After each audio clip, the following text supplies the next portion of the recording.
I think it's a very individual thing. It was more to do with the fact that I wanted some sort of momentum, some sort of game time coming into a series. I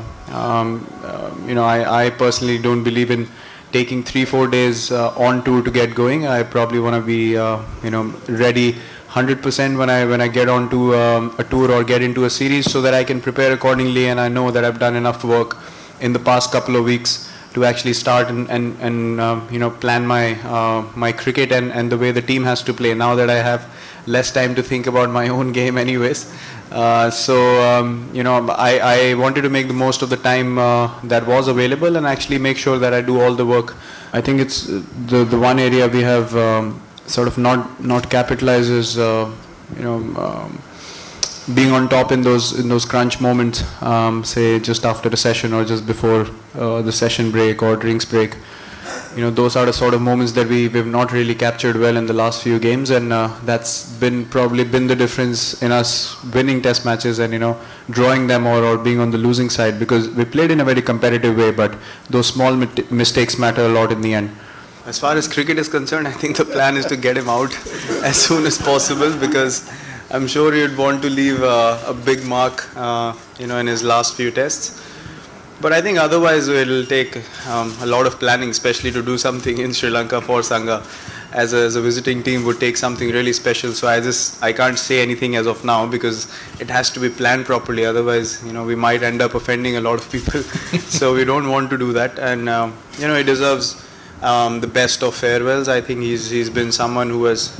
I think if you ask any left-hander in the world who he idolizes, Sangakkara has to be, one of the top 3 people that most of the left-handers or batsmen in general look up to. His records in international cricket and Test cricket especially have been magnificent, and he's, been such a match winner for Sri Lanka, and I'm sure they're going to dearly miss him. And I've had a great relationship with him as well. Whenever we play against each other, we've had conversation, we've had chats, and he's someone always helpful to talk about cricket, and always willing to help the younger players around him. I don't find any need to change the way I played my cricket. I know I've been criticized a lot for being too aggressive at times, but that's something that's given me success as an individual, and that's something we believe in as a team as well.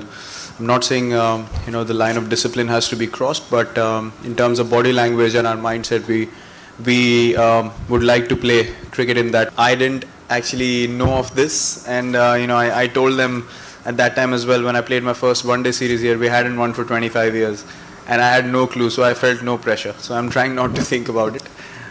See, eventually we've come here to play good cricket. As I said, both teams are in a rebuilding phase, so number of years for a series win, records, or creating history, all those sort of things really go on the sideline, because you want to focus on playing good cricket as a team and actually build a strong side and build momentum going into the future of Test cricket.